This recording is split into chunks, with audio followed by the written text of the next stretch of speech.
I got a chance to see Gladiator II over the weekend, and today I am going to do an analysis of both the sequel and the original to show you all what the new movie failed to do where the original succeeded in. Right now, before we start the video, for anyone watching, I want you to comment down below if you were there back in the day when the original came out and what that experience was like. As a more younger guy myself, I wasn't there for it, and it always is fun to hear those stories from people who were around there to experience that great all-time film.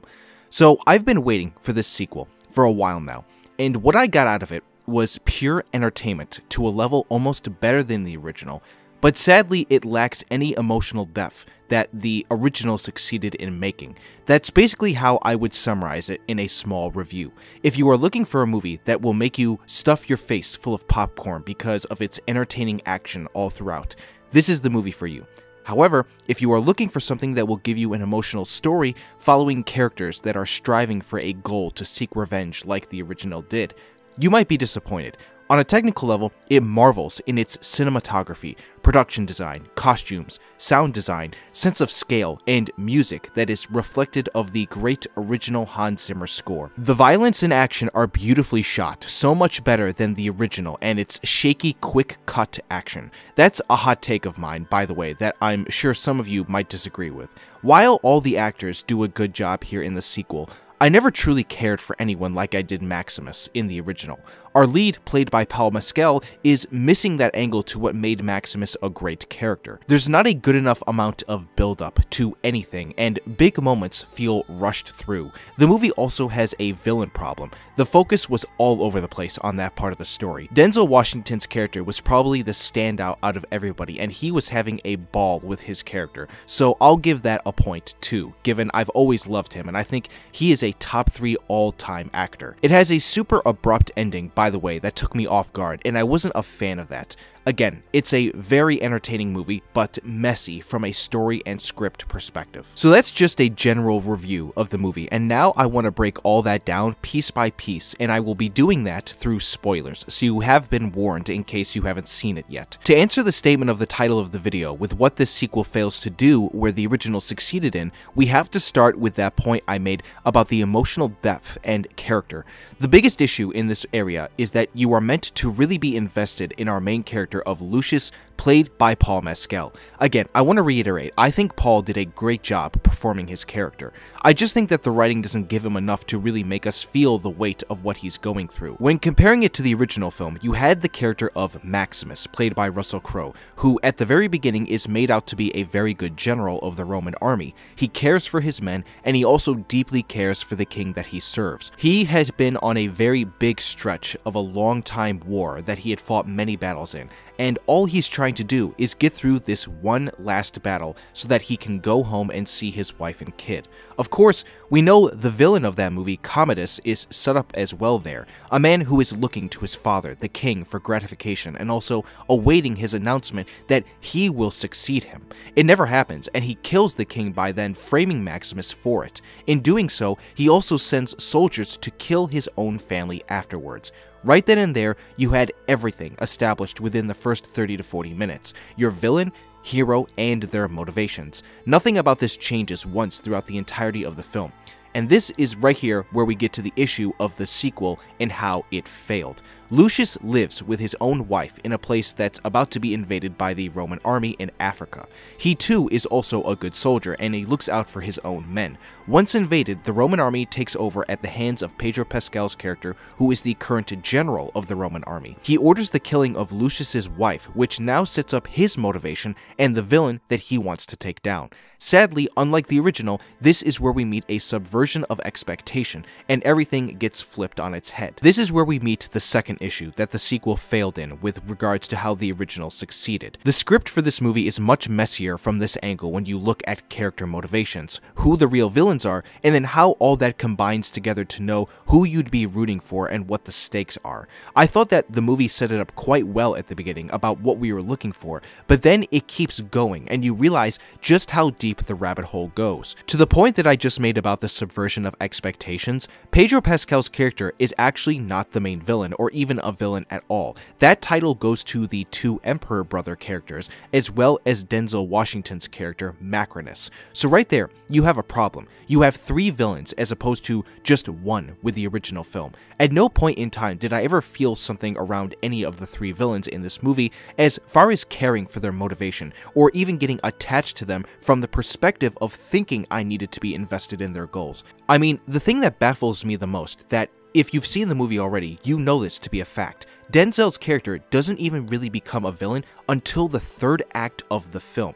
I mean, I just do not understand why that was ever thought of as a thing that should have been done. The 2 Emperor brothers as villains are just kind of there for the most part. They are your typical drunk and crazy Romans who feast in the power that they have at their hands. They represent the part of Rome that people want to be taken down and thrown away. Joseph Quinn as the main brother I thought was fine because I like Joseph Quinn as an actor. I think he's really good. Although his brother might have been the weakest character in the film, and I was just really not liking to his portrayal at all. Denzel as the character of Macrinus goes deeper than what you were led on to believe as far what the motivation for his character is. He is sort of similar to the Proximo character from the first movie. The only difference is Denzel's character lusts for power as opposed to Proximo, who only looked at himself as the man who brought the gladiators into the Colosseum and wanted nothing more, not even the politics that Denzel's character was fascinated by. So the whole time, Pedro Pascal's character as the general was never the villain, and it turned more into someone that you'd be rooting for because of his multiple connections to many different things. For one, it is stated that he had his own army ready to go and waiting to overtake Rome when the time came in a matter of a coup against the current government. Through this, he also had that interconnection to some of the senators in the government, as his wife is the character of Lucilla, played by Connie Nielsen. She, along with one of the original main senators from the first movie, are the only returning cast members in their roles. Here again, the movie finds itself in a messy entanglement of what the focus is. The movie is handling 2 major plot points at once. It is handling Lucius's story, with him becoming that gladiator after being captured by the Roman army and almost seeming like he was trying to find a connection back with his family roots. And then you have the other point that revolves around this whole idea of the government and power of Rome that plays into the politics of how that connects with where the city has gone and what people want it to be. Both storylines almost connect in a matter of ways, and again, I think that the focus was just not in the right places that it needed to be. This is where I again harp on the fact that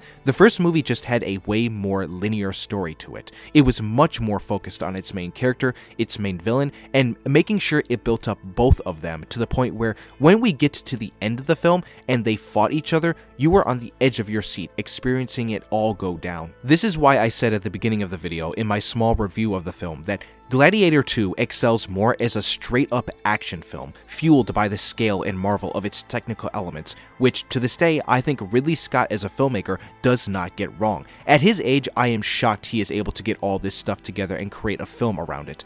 But again, where it fails is that it does not hit the emotional beats that you want it to. Those big moments feel rushed through, and you don't have time to breathe while not having the proper build-up to them. Moments like Pedro Pascal's death in the arena after he was captured and caught for the plan that he had in place to take over. The moments of the Emperor brothers dying at the hands of Denzel's character, or even the moment where he himself was the one who let the arrow loose that killed Lucilla during the final battle in the arena. The way that they set up the death of that character, I did see it coming, but once it happened, nothing much of it comes after. I mean, that's the mother and last of the family of our main character right there, and it feels like it was just another one of the many deaths that we went through with that we were just supposed to accept happening.